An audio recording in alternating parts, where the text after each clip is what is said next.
Hello team, welcome to another ATP Geopolitics video with myself, Jonathan MS Pearce. This is a US politics update where I'm going to talk to you about some really worrying things, some canaries in a coal mine that I think indicate Trump's move towards, actually an overt move towards dictatorship. And some of these things are truly worrying, although you might not have heard of a couple of them possibly. I'm going to start with this throwaway comment from Trump recently in the White House. And if this doesn't give you some shivers of concern, then As you all know, Chicago's a killing field right now.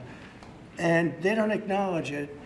And they say, we don't need him. Freedom, freedom. He's a dictator. He's a dictator. A lot of people are saying maybe we like a dictator. I don't like a dictator. I'm not a dictator. I'm a man with great common sense and I'm a smart person. Now, whenever Trump says a lot of people are saying, that's usually French for this is what I think or this is what I would like. So when he says a lot of people are saying maybe we'd like a dictator, what he's saying is I'd like to be a dictator. I think I should be a dictator. That is a real concern. And then when you see an image like this is Donald Trump, an image of Donald Trump, a massive image of him being unfurled over the Labour Department building in Washington, D.C. This is the city that he's brought the National Guard to by claiming it has this horrific crime rate when the crime rate is at a historic low. And he lies about the crime rate, and Stephen Miller lies about the crime rate. They bring in the National Guard because it's essentially a blue city, and they want to flex. And he wants to be a dictator, where he has a police force that's an internal security services force, where, you know, ICE and the National Guard look pretty much the same as the police, and I don't know, it's incredibly worrying. But some of these little canaries that we're seeing might include something like this. So Trump just said the this. Executive order does, sir, it charges your Department of Justice with investigating instances of flag burning, and then where there's evidence of criminal activity, where prosecution wouldn't fall afoul of the First Amendment, and instructs the Department of Justice to prosecute those who are engaged in these instances of flag burning. And what the penalty is going to be, if you burn a flag, you get 1 year in jail. No early exits, no nothing. You get 1 year in jail. If you burn a flag, you get, and what it does is incite to riot. I hope they use that language, by the way. Did they? Yeah, incitement is incite to riot. And you burn a flag, you get 1 year in jail. You don't get 10 years, you don't get 1 month. You get 1 year in jail, and it goes on your record. And I mean, we'll talk about the procedure in a second, but just freedom of speech, anyone? First Amendment? you will see flag burning stopping immediately, just like when I signed the Statute and Monument Act. 10 years in jail if you hurt any of our beautiful monuments. Everybody left town. They were gone. Never had a problem after that. It's pretty amazing. We stopped it. But this is something that's, I don't know, in a certain way, it's equally as important. Some people would say it's more important. Because the people in this country don't want to see our American flag burned and spit on. And by people...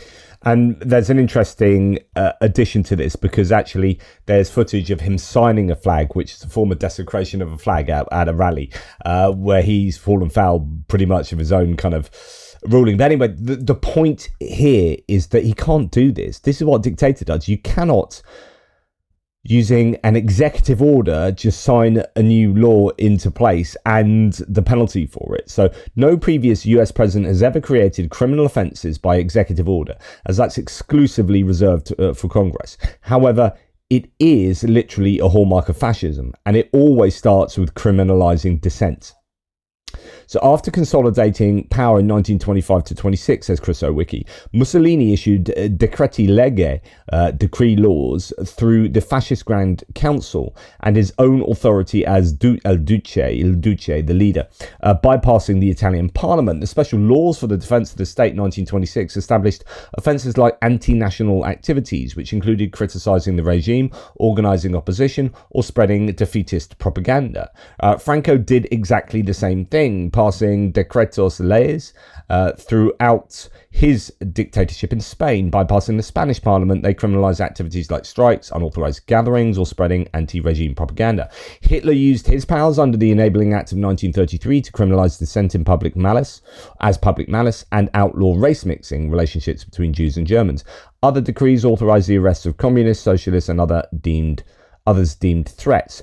The lesson of history is that the creation of crimes by decree almost always starts with criminalizing dissent and rapidly escalates from there, with enforcement carried out by unaccountable security forces whose primary loyalty is to the leader himself. Super worrying. And so, you can't do that. You can't just unilaterally, as a single person, like a dictator in the White House, sign into law because you want it to be law, X, Y, or Z, and then dictate a penalty for that infringement.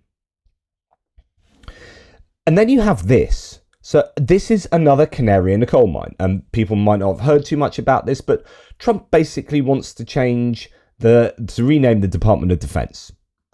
That's good. And on the Department of War, how do you plan to do that? It requires an act of Congress to rename the Defense Department to the...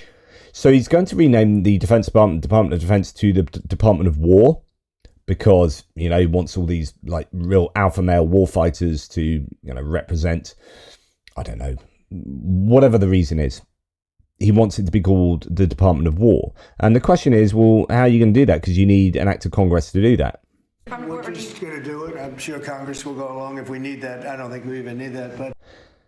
Sorry? So we're just going to do it. I'm sure Congress will just go along. The Defense Department to the Department of War? We're just going to do it. I'm sure Congress will go along if we need that. I don't think we even need that, but if we need that, I'm sure Congress will go along. That was the name when we won World War I, we won World War II, we won everything.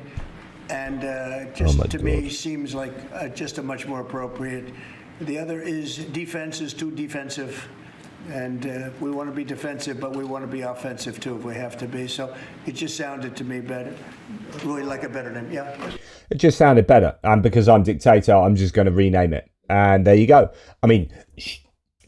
really, we need Congress to be deciding it, but I think they'll just go along with it. And by the way, I've signed in something else into law, and I've, decreed a penalty for that. And by the way, I'm just going to whack sanctions on EU officials who are going to put into effect any kind of digital services legislation. So I did a whole video on this the other day saying, beware, this is looking like the United States is just being the muscle behind the tech companies, and they are increasing with power. Well, then, this was rumored, it was being talked about. There was a Reuters exclusive about this, and then just after I did the video, Donald Trump says, as the president of the United States, I will stand up to countries that attack our incredible American tech companies. Digital taxes, digital services legislation, digital market regulations are all designed to harm or discriminate against American technology. They also outrageously give a complete pass to China's largest tech companies. This must end. And now, with this truth, I put all countries with digital taxes, legislation, rules, or regulations on notice. So if you're going to tax industries in your own countries, as nations have this sovereign right so to do, I'm going to sanction you. If you tax our American companies in your country, then we are going to slap sanctions on individuals and nation states. I have so many problems with this, but I've detailed them in the other video. But then he says that he's going to, because let's face it, nothing dictators like more than stopping any dissent, as we've already seen. Burning a flag, that's dissent. You're going to go to prison for a year. If you're a news corporation or a news entity and you ask difficult questions, and you criticize the government, then I'm going to take away your licenses. This is what dictators do. So he says on Truth Social, why is it that ABC and NBC fake news, two of the absolute worst and most biased networks anywhere in the world, because of course Fox News isn't the most insanely biased news network you could possibly think of, in the United States. But anyway, he says, aren't paying millions of dollars a year in license fees. They should lose their licenses for their unfair coverage of Republicans and or conservatives. But at a minimum, they should pay up big for having the privilege of using the most valuable airwaves anywhere at any time. Crooked journalism should not be rewarded. It should be terminated. Crooked journalism is his way of saying journalism that tries to hold the president to account. Journalism that isn't a propaganda network like Fox News. Journalism that doesn't allow me to spread disinformation. Journalism that fact checks the crazy lies I say. I'm going to take your license away.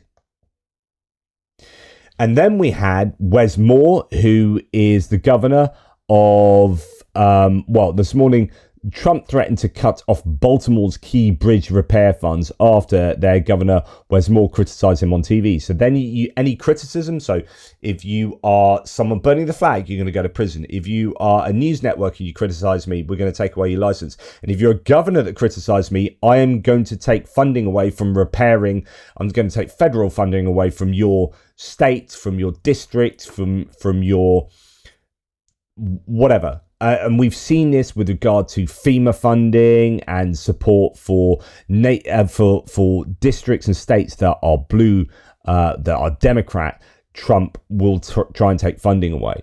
So this morning, Trump threatened to cut off Baltimore's key bridge repair funds after Governor Wes Moore criticised him on TV. And now this, and they still claim we have Trump derangement syndrome.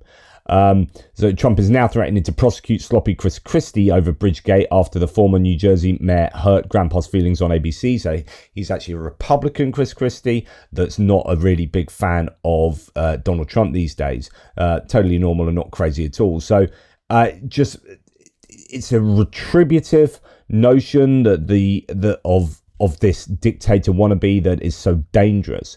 And, just in case you're thinking, well, at least he's not being too dictatorial with regard to, I don't know, a domain like the economy, then he's kind of forced Intel to sell 10% of its, to a 10% stake in it to the government. And then Trump's economic advisor, Kevin Hassett, says the government is likely to take ownership stakes in more companies, just like they did with Intel. Quote, I can really not see how anyone would think that's a bad thing.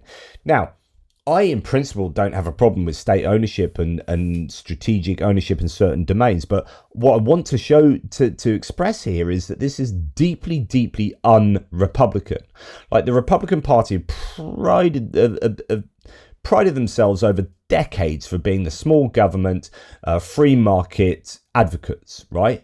And you've now got the GOP shouting about how wonderful it is that Trump is unilaterally deciding to force corporations to relinquish stakes in them to the government. And this is like statist, socialist, one might say.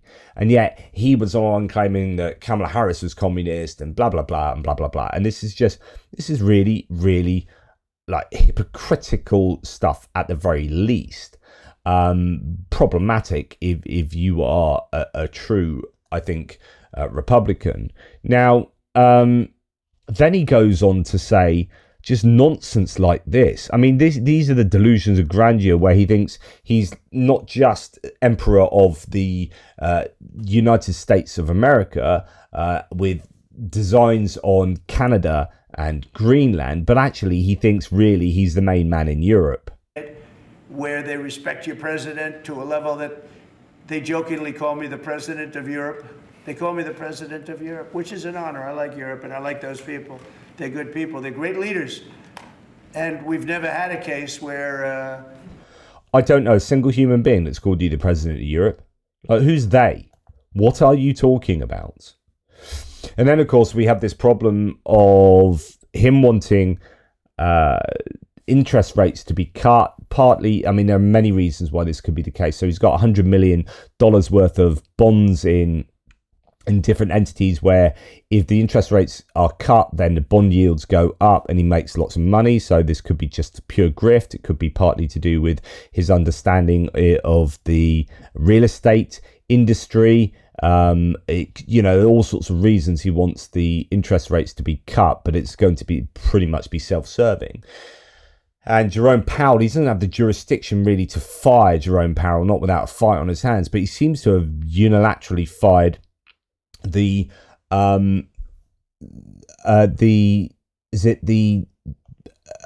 deputy governor? Yeah, the governor of the Reserve, the Federal Reserve. So, as you can see, dear Lisa D. Cook, or Dr. Lisa D. Cook, dear Governor Cook, blah, blah, blah, blah, blah, pursuant to my authority, blah, blah, blah, I've removed you from your position, right? And this is really problematic because basically, although he thinks he's got kind of just cause to do this, he's relying on a tweet, essentially, accusing her of some kind of mortgage infraction. And this is a really dangerous path to go down, because if the president is just able to get rid of these people in positions that are supposed to be separating powers from the government, the Federal Reserve, the Federal Bank, the separation of powers in the United States is an important component of what makes the US, right? And if he's able to just go and do this without just cause, other than like what someone said on a tweet, then we've got some problems here, right? So the Reuters article here says a statement was issued a day after Trump said he would fire Cook, the first black woman to serve on a central bank's governing body for alleged, quote, deceitful and potential criminal conduct related to mortgages she took out in 2021. Trump's attempt to remove her, unprecedented in the 111-year history of the nominally independent US Federal Reserve Board, is consistent with his style of breaking norms and prompting opponents to challenge him in court. It follows other largely successful efforts to bring other elements of the US government under his direct control. So this is where you get a sense of what he's doing. This is part of the Heritage Foundation's unified executive theory, which is, instead of having these separations of powers, let's consolidate power in the executive. So the government is split into the executive, the judiciary and Congress. Well, actually, if we can kind of neuter Congress and we can control the judiciary and we can focus some of that power that's existed in these separate entities and focus that power back into the executive, into the White House, then we can just absolutely open the floodgates to getting through our Heritage Foundation agenda and turning the country into a Christian nationalist enclave, right? So, as it says here, it follows other largely successful efforts to bring other elements of the US government under his direct control. Since returning to office in January, the president has overseen the departure of hundreds of thousands of civil servants. So he's done the purge, which is set out in Heritage Foundation's agenda, dismantled several agencies and withheld billions of dollars of spending authorized by Congress. Quote, we need people that are 100% above board, and it doesn't seem like she was. In other words, he wants loyalty, right? Trump told reporters at a meeting, he said he had several good people in mind to replace Cook, but would abide by any court decision that left her in her job. Trump pressured the Fed to lower interest rates during his first term in the White House, and he has escalated that campaign in recent months. The president has demanded that rates be cut by several percentage points and threatened to fire Fed Chair Jerome Powell, although he recently backed down from that because he doesn't have the legal right to do that, but he's gone and fired this governor. And it all goes back to, in my opinion, this sense you get of Trump here, which is that he really does want to be a dictator. And he might joke about it, and he might say, some people say they would like a dictator, but that's just his way of saying, I would like to be a dictator. As you all know, Chicago's a killing field right now, and they don't acknowledge it. And they say, we don't need him, freedom, freedom. He's a dictator, he's a dictator.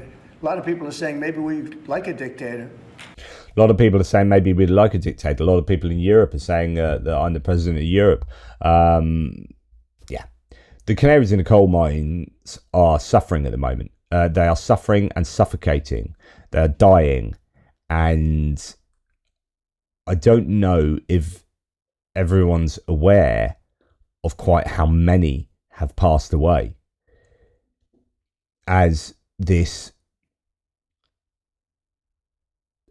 trolley is hurtling down the tracks towards destination dictatorship. Autocracy is being embraced by the Trump regime, and it is incredibly worrying. Incredibly worrying.